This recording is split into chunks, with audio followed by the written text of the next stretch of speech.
Que tal, saudos? Chuvia de millóns en Pontevedra tras o desbloqueo dos fondos europeos da estrategia DUSI. Moitas obras previstas na cidade poderán adxudicarse en cuestión de días. De contado ampliamos, isto é Pontevedras 10. Comezamos. Pontevedra pode dispor dende xa dos 10 millóns de euros concedidos polos fondos FEDER no ano 2016. Isto significa que dende o goberno local adxudicarán de inmediato máis de 6 millóns de euros en traballos. Haberá actuacións na Ponte do Burgo, no Gorgullón, no Mercado de Abastos e no Multiusos da Xunqueira. Un acordo entre ministerios e concellos permite desbloquear unha situación que durante un ano impediu contratar os proxectos adscritos a estes fondos. Pistoletazo de saída de un montón de investimentos que se van a adxudicar durante os próximos días. A verdade é que estamos en xullo, pero a un ritmo do 150% ou 200% no funcionamento do Concello, porque isto requiere moito esforzo por parte dos técnicos, de secretaría, de intervención, para poder liberar todo isto, e en breve, en nada, se adxudicará xa un primeiro paquete por uns 6,5 millóns de euros en total. E, bueno, é unha moi boa noticia que, por fin, pudésemos tirar para adiante con estas obras.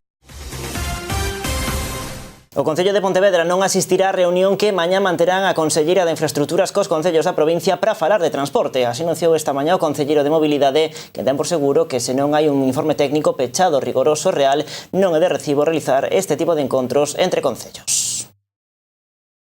Pontevedra non estará presente na reunión que mañá manterá concellos da provincia coa Conselleira de Infraestructuras en relación ao transporte metropolitano.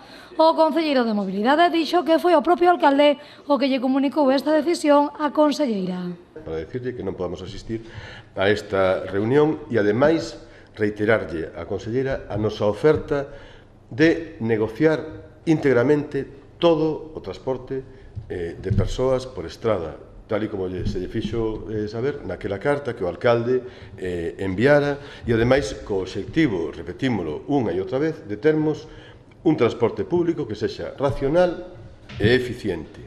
Vale? A ver, creemos que isto merece unha explicación, por iso vos convocamos, non? Unha decisión que se toma ao non haber nin contar con ningún informe técnico que avalíe e estude as posibilidades e necesidades de cada espazo, de cada cidade, xa que, segundo Demetrio Gómez, para facer un transporte con xeito é necesario contar cun informe técnico detallado realizado por unha comisión técnica bilateral e independente. Que, ademais, temos a oportunidade de facelo moi ben, porque non nos queda máis remedio que facelo desde novo. Vale, podemos facelo moi ben e podemos poñernos incluso a vanguarda. Hai coñecemento suficiente como para que ese transporte público sexa bo, sexa racional e sexa eficiente do punto de vista social, do punto de vista ecolóxico, do punto de vista económico, que estamos falando dos diñeiros públicos de todos e de todas, e non temos a obriga de non despilfarralo. Non é que non haxa necesidade de non despilfarrar, é que non temos que despilfarralo. Polo tanto, en riba da mesa, a nosa oferta de diálogo para tratar o transporte público de xeito conxunto, tal e como estaba na carta que o alcalde lle enviou á conselleira. Dende o Concello non pechan ningunha porta, soamente teñen claro que sen informe técnico e un estudo da zona non se pode avanzar nin aprobar ningún tipo de transporte destas características. A presidenta da Deputación de Pontevedra valorou hoxe positivamente os datos reflectidos na enquisa de poboación activa durante o segundo trimestre deste ano. Uns datos que, segundo Carmela Silva, amosan as altas contratacións do sector servizos vinculados ás épocas de Semana Santa e do comezo de verán. Carmela Silva valorou nesta xornada de xeito positivo os datos da EPA do segundo trimestre deste ano. A presidenta da Deputación considera que con estas cifras sobre a mesa comeza a verse unha superación da crise e o seu resultado no emprego. Hai que ter en conta que neste trimestre sumase o efecto da Semana Santa e o comezo da tempada estival, o que sempre favorece a contratación, pero é un dato moi positivo que temos que resaltar certamente. Comeza a verse unha superación da crise e o seu resultado no emprego, non?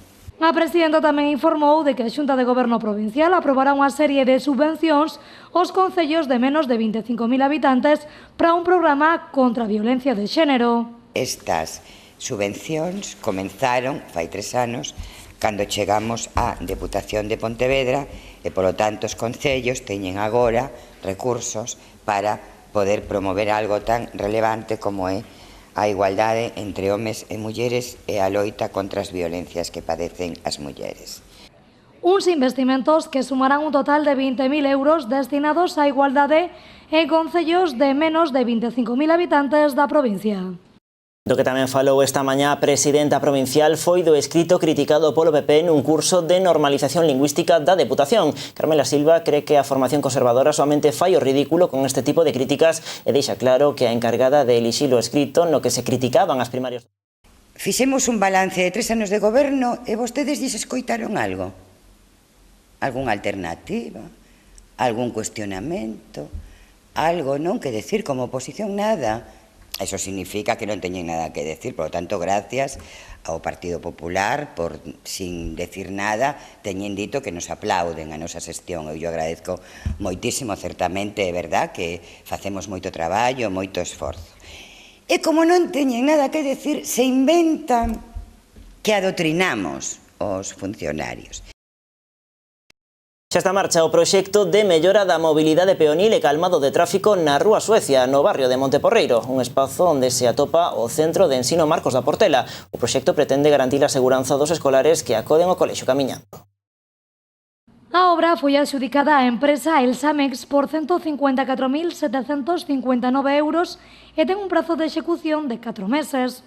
Trabállase por obxectivos, polo que de cara ao vindeiro curso, que comeza a primeiros de setembro, preténdese que estea totalmente executada a beirarrúa situada ao carón do colexio.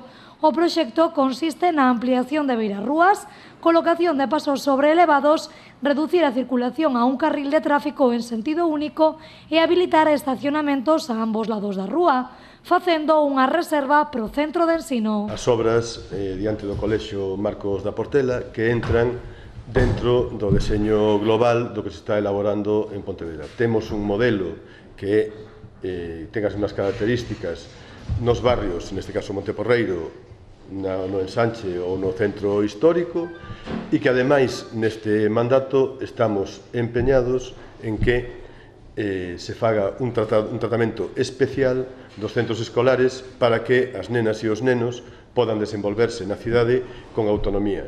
Cabe lembrar que unha das prioridades do goberno local é acondicionar estes espazos urbanos para que os rapaces acudan aos centros de ensino con seguridade.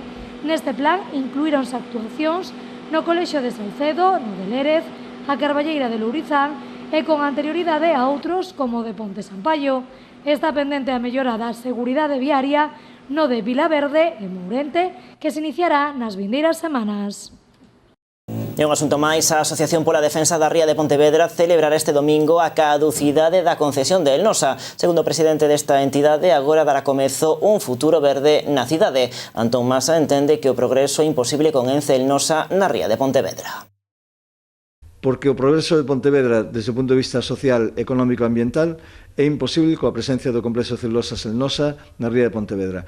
Lonxe do que pensa as empresas e o Partido Popular, o complexo celulosas Elnosa non é o motor económico da comarca, senón que é o freo para un desenvolvemento racional da economía e do traballo en Pontevedra e comarca. Para este domingo teñen organizada unha concentración ás 7 da tarde na Praza da Peregrina, un espazo onde repartirán lazos verdes coa lenda Agora. Despois trasladarán a festa a Sala Carma, onde contarán con música en directo. Antón Masa dixo ademais que tras as festas da Peregrina comezará unha campaña contra a prórroga outorgada a Ence. Tamén informou de que está a espera de manter unha reunión co gabinete de Pedro Sánchez e coa ministra para a Transición Ecolóxica, un encontro que agardan poder escenificar no mesmo día, pero que aínda non hai data.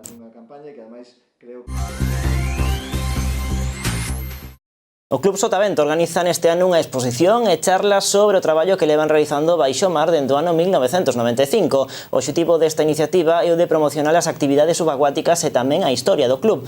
Unha exposición que poderemos ver do 1 ao 19 de agosto na Casa da Luz. Como decía, van a ser unha serie de actividades que se van a desenvolver tanto no teatro principal como na Casa da Luz, exposicións fotográficas, proxeccións de vídeos, e que donde o submarinismo, a arqueoloxía submarina, é dicir, imaxes do mar e de diferentes zonas onde eles teñen a sorte de poder traballar, bueno, pois non nos van a facer chegar a todos e todas, non? Pois o que pretendemos é facer unha pequena exposición de material que se utilizaba cando empezamos un pouquiño daquela maneira. En Galicia, en toda Galicia, o nivel non era bastante baixo en comparación co resto de España. Hoxe xa non, gracias a clubs como o noso e a outros clubs do norte tamén bastante importantes. Bueno, a exposición vai ser permanente do 1 ao 19 de agosto na Casa da Luz. Penso que vai ser unha exposición moi interesante porque vai haber charlas. Dende o Club Subacuático Sotavento organizarán charlas e presentación dos deportistas e campións do club. Como colofón as actividades, o último fin de semana do mes realizarase na mesma Praza da Verdura a pasaxe da 20ª edición do Campeonato de Pesca Submarina Virxe Peregrina, no que dende xa hai 20 anos tamén colabora o Concello e o SMD de Pontevedra. As instalacións que o Concello cede ao club para a organización das actividades son a Casa da Luz na Praza da Verdura, compartindo instalacións coa Oficina de Turismo. Tamén se conta coas instalacións do Teatro Principal, onde se proxectará o último vídeo grabado nas nosas rías polo galardoado videógrafo submarino galego Jorge Candán. Marchamos, poden seguir informados en canalriasbaixas.com e nas nosas redes sociais, onde poderán ver, por exemplo, a secuencia completa dende o aire gravada pola Axencia Galega de Emerxencias de como quedou o catamarán accidentado no Grove. Imaxes cos que abríamos este bloque informativo aquí en Canal Rías Baixas. Volvemos mañá a partir das 9:30. Adeus.